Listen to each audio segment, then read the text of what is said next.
There I was on stage in front of investors and journalists, when my boss Preston called me pathetic and obsolete during the most important presentation in TechVault's history. 4 years spent building every system in the company, and he humiliated me publicly like I was disposable. But Preston didn't know I still had control over something that could make all that arrogance crumble in seconds. Sometimes, silent justice comes wrapped in the most unexpected gift.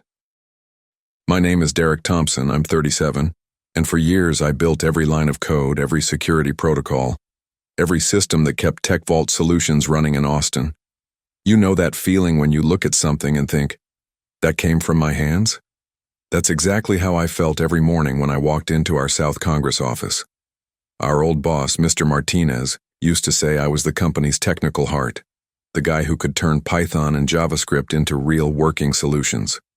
He gave me full freedom to innovate, experiment, and build something solid that could grow alongside the city. Have you ever had those days when everything just feels right? I'd wake up at 6:30, sip my coffee while staring at the city skyline, and know exactly what technical problem I was going to solve that day. The intellectual property I created wasn't just code. It was database architecture, custom APIs, encryption systems I had built from scratch. Teammates came to my desk with PostgreSQL questions, and new hires looked to me to understand how our microservices talk to each other. It wasn't about ego. It was the natural recognition of someone who knew what they were doing. But then, the signs started showing. First, resource optimization meetings I wasn't invited to. Then, conversations that would abruptly stop when I walked by. Decisions about migrating to the cloud were being made in rooms I wasn't even in. Me, the guy who designed the entire infrastructure. I told myself it was just paranoia, that maybe the company was just growing. But deep down, a part of me already knew something was moving in the shadows. The first time I really felt the ground shake was when I got an email about team restructuring without any prior consultation. They were reorganizing entire departments, and my name was listed as technical consultant instead of lead architect. Technical consultant? I was the one who had built every API, every endpoint, every line of code keeping that company alive. It felt like being slapped in the face with a velvet glove. The reply to my email was vague, full of corporate buzzwords that said absolutely nothing. And then came the day everything started to make sense in a way I didn't want to accept. It was just a regular Tuesday when I saw a man in an expensive suit walking through the office with Mr. Martinez, being introduced like some kind of savior. Preston, that was his name. Perfectly styled hair, rehearsed smile, handshake that was way too firm. He looked at me with that calculating stare that sizes you up in seconds. "So you're Derek," he said. And in that moment, I knew my peaceful life was over. Preston arrived 8 months ago with an Italian leather briefcase and a plan he never shared with me. In the first few weeks, he mostly watched, not in an obvious way, but I could feel those calculating eyes sizing me up as I worked. He'd ask questions about systems I had built, always with a tone that implied there might be a better way to do things. "Interesting approach," he'd say, like he was touring a museum of outdated technology. The respect I had earned over the years slowly began to erode, challenged by someone who barely knew the difference between front end and back end. The first meeting without me happened on a Thursday. I found out by accident when I saw the conference room calendar blocked off for strategic discussion senior team. Senior team? I was literally the architect of everything they'd be discussing. When I asked Martinez about it, he gave me a vague response about different perspectives and new directions. Then came the hires. An external team of consultants from San Francisco, expensive as diamonds, with flashy resumes on paper. Preston introduced them as system modernization experts, experts who didn't even know how to access our Git repo. I offered training, guidance, anything to ease the transition. "Don't worry about it, Derek," Preston replied during a meeting. Corporate betrayal was happening right in front of me, but it was still too subtle to fully name. Decisions started getting made without my input.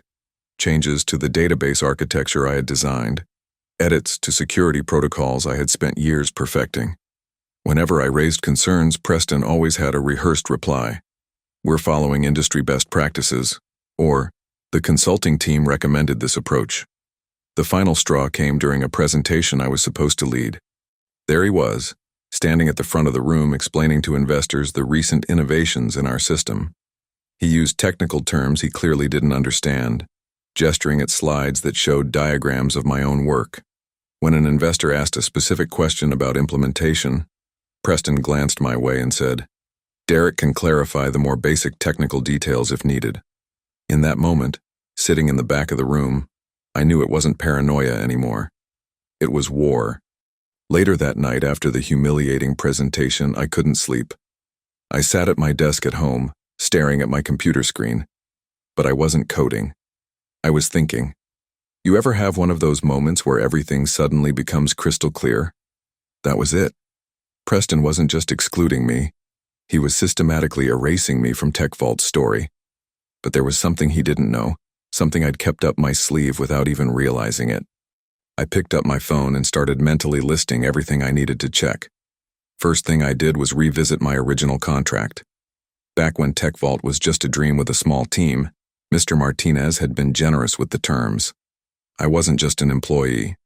I was the technical co-founder, with specific rights to any intellectual property I developed. At the time, it felt like legal formality. Now, those clauses looked like pure gold. I spent the next few days documenting everything, quietly. Every Git commit, every system design, every line of code I'd written. I had backups of it all, not out of paranoia, just good programming habit. While Preston strutted around the office with his overpriced consultants, I was building a full dossier of my work. This wasn't revenge, at least not yet. It was just preparation.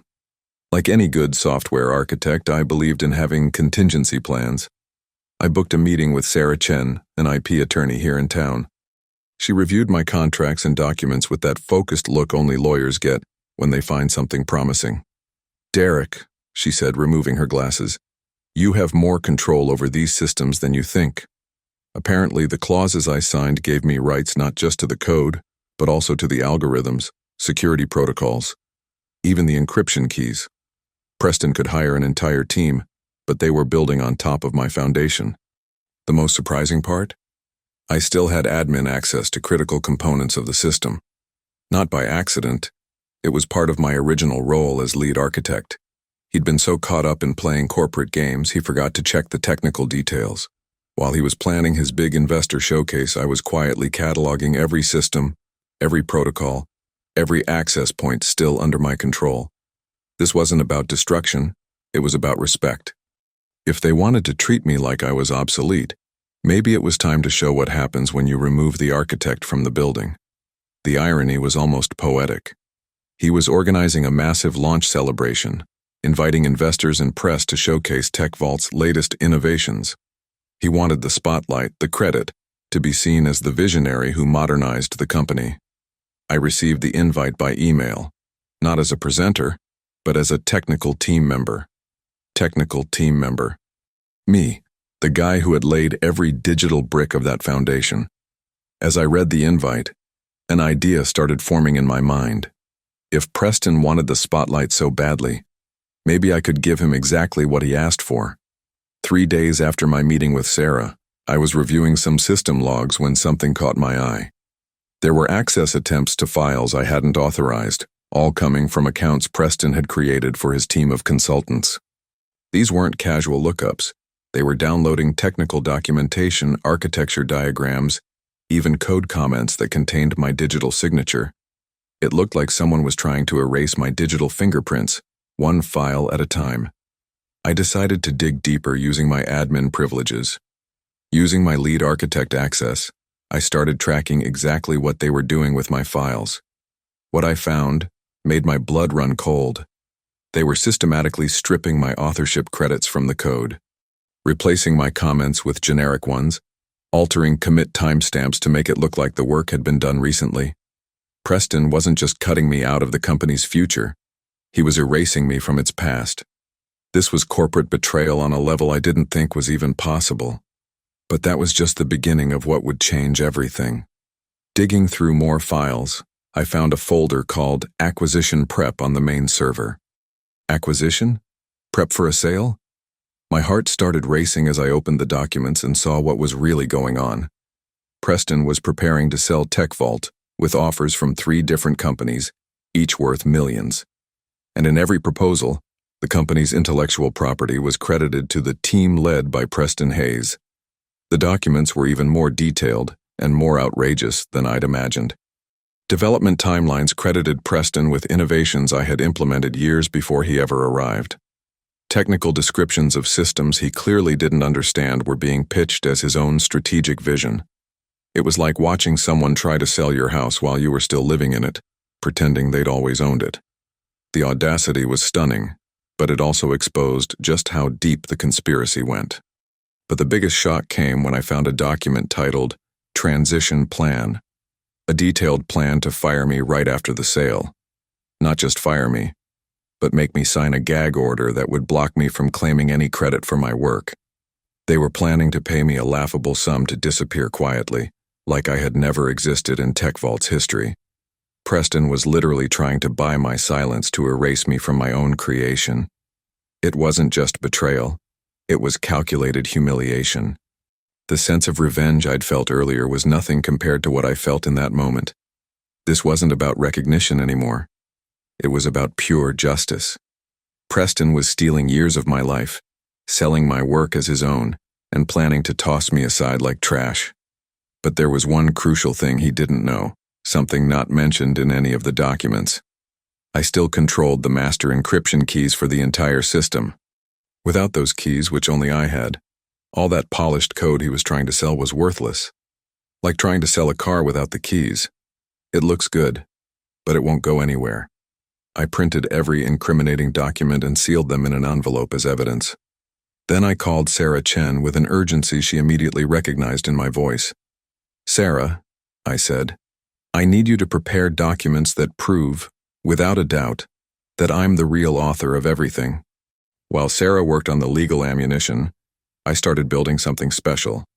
A little gift for Preston to use during his big presentation to those investors he was so eager to impress. If he wanted to be the center of attention, I'd give him exactly that. Attention he would never forget, and that would reveal the truth to everyone in the room. It was time to show what happens when you mess with a systems architect. Later that night, I stayed up building what I called the authenticity verification protocol. It was sleek, simple, and absolutely devastating. With just a few clicks, I could prove to anyone exactly who had built each system. The protocol displayed real timestamps, original digital signatures, and the full development history Preston had tried to erase. It was irrefutable technical proof that I was the true architect of everything he was trying to sell. Preston wanted to play dirty, forge documents, steal credit, and cast me aside like I didn't matter. Fine, he had every right to try. But he picked the wrong person to go up against. I wasn't just any developer he could bully or outmaneuver. I was the architect, the only one who truly understood every line of code, every protocol, every vulnerability. And now, I had both the legal evidence and the technical control to show him exactly what happens when you try to steal from the builder. He was busy organizing a massive showcase to present his innovations to investors and the press. He wanted the spotlight, the credit, to be seen as the visionary who had modernized TechVault and positioned it for the future. But I had other plans for that presentation. Plans that would reveal the truth in a way no one in the room would ever forget. If Preston wanted all eyes on him, I'd make sure he got them. It was silent justice in its purest form, letting the truth speak for itself. While he rehearsed a presentation full of lies and prepared to bask in the rewards of my work, I was putting the final touches on my own plan. This wasn't about destruction. It was about silent justice, about letting the truth shine on its own. Preston had completely underestimated who he was dealing with, and he was about to learn the hard way that stealing from a systems architect is like trying to rob someone who still has the keys to the house. That presentation he'd been dreaming of? It was going to be unforgettable, but not for the reasons he imagined. The presentation was scheduled for a Thursday at 2 p.m. at the Austin Convention Center, an event Preston had turned into a full-blown spectacle. Investors from San Francisco, tech journalists, even a few Apple and Google execs were confirmed. Preston wanted to impress. He wanted to show that TechVault was ready to play in the big leagues. I got there early, wearing my best suit, carrying a plain leather briefcase with only one thing inside, a small black USB drive. Simple, discreet. No one would have guessed that little device had the power to bring down the entire house of cards Preston had built. He was glowing, greeting investors with that rehearsed smile I knew all too well. He saw me and waved from across the room, like I was just another staffer there for tech support. "Derek," he shouted, "glad you made it. Just hang out in the back in case anyone has a basic technical question." Basic technical question. I smiled and waved back, calmly walking to the back of the room just like he said. The presentation kicked off with Preston talking about innovative vision and transformative tech leadership. He clicked through slides showing growth charts, revenue projections, and system diagrams I had designed years ago. With every slide, he sounded more confident, gesturing toward screens that displayed my work as if it were his own brilliant creation. "Our team has developed a revolutionary architecture that puts TechVault at the forefront of innovation." Our team. I was watching my own story being rewritten in real time. Then came the moment I'd been waiting for, the live demo of the system. Preston turned to the main screen, where a laptop was connected to a projector showing our main interface. "And now," he said with a confident smile, "I'll show you how our platform works in action." He began navigating through the system, explaining features I had programmed, highlighting tools I had spent countless nights perfecting. The audience was impressed. Some investors were taking notes, others whispering to each other about the business potential. And then, he made the mistake I was waiting for. During the Q&A, an investor asked about system security and how they ensured data protection. Trying to impress, Preston answered, "Great question. Our security architecture is so robust that not even I, as director, have full access to the system without proper clearance." He laughed, thinking he was being humble. "Derek, can you come up here and help with the admin access?" I calmly walked to the front of the room, feeling everyone's eyes on me. Preston handed me a mic and said, "Everyone, this is Derek Thompson, our technical consultant. He'll help us access some of the system's more advanced features." Technical consultant. Once again, he'd reduced me to a side role in my own creation. I took the mic, took a deep breath, and said, "Thanks, Preston. Actually, I've got something special prepared for this presentation." Preston looked at me with a confused expression, still smiling, trying to keep control of the situation. "Derek, how about we save that for later? Let's stay focused on the demo." But I was already walking toward the laptop. "No, Preston. I think now's the perfect time." I plugged the USB drive into the laptop, and instantly a new interface appeared on the main screen. It was my authenticity verification protocol. Clean, simple, and devastating. "Take a look," I said, my voice echoing through the mic. "This timeline shows exactly when each system component was developed, and by whom." I clicked through the screens showing code with my digital signature, documentation with my name, Git commits dating back to years before Preston even knew TechVault existed. Funny how most of this so-called innovative work was done between 2020 and 2023. Back when I was the company's only systems architect. Preston tried to cut in, but I kept going. And here's something even more interesting. Recent attempts to alter these records. The room was in total shock. Investors looked from me to Preston, trying to make sense of what they were seeing. Journalists started scribbling notes like crazy. He had gone pale, scrambling to regain control. "Derek, I think there's been a misunderstanding." But I wasn't done. "There's no misunderstanding, Preston. What we have here is systematic corporate betrayal." I clicked to the next screen, displaying the documents I'd uncovered, the acquisition prep folder, the transition plan, all projected for everyone to see. Chaos erupted in the room. Preston tried to shut down the laptop, but I had already transferred control to my own device. "The truth is simple," I said, my voice calm against the rising noise around us. "I built this system. I have the proof. And I still have control." With one final click, the main screen displayed a simple message. "System locked. Access denied. Contact the real architect for restoration."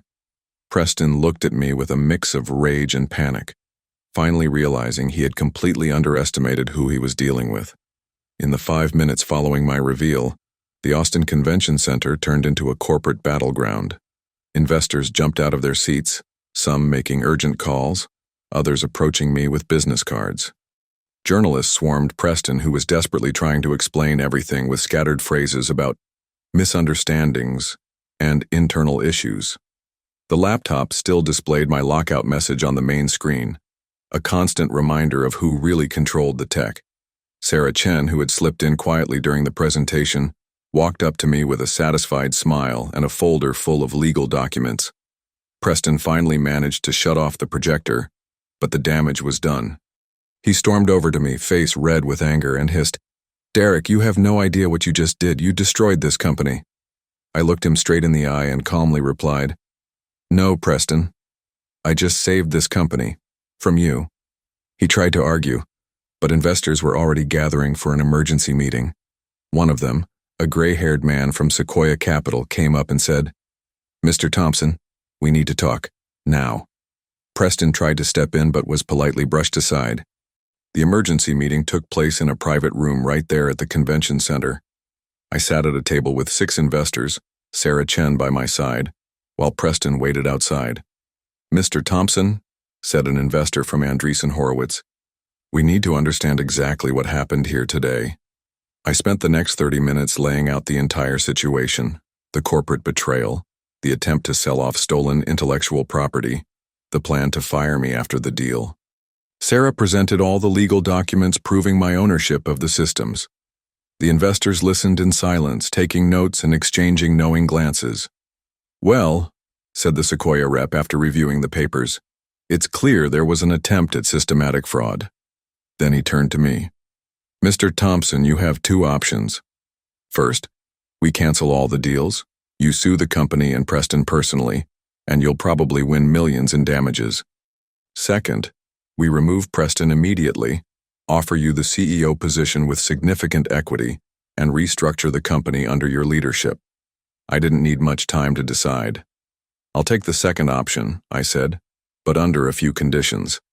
The main one was that Preston's entire consultant team be let go, and that I'd have full autonomy to rebuild the tech team from the ground up." Meanwhile, he was outside trying to do damage control, making frantic phone calls. I could see him through the glass door, nervously gesturing as he talked on the phone. When we stepped out of the meeting, he approached me one last time. "Derek, we can work this out. You know I always respected you. This was all just a misunderstanding."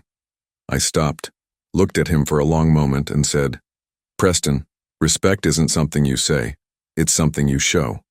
Word spread quickly through the local tech scene. The next morning, TechCrunch ran a headline: "TechVault exec ousted after attempted IP theft." The Austin Business Journal published a piece titled, "Why Authorship Verification Matters in Startups."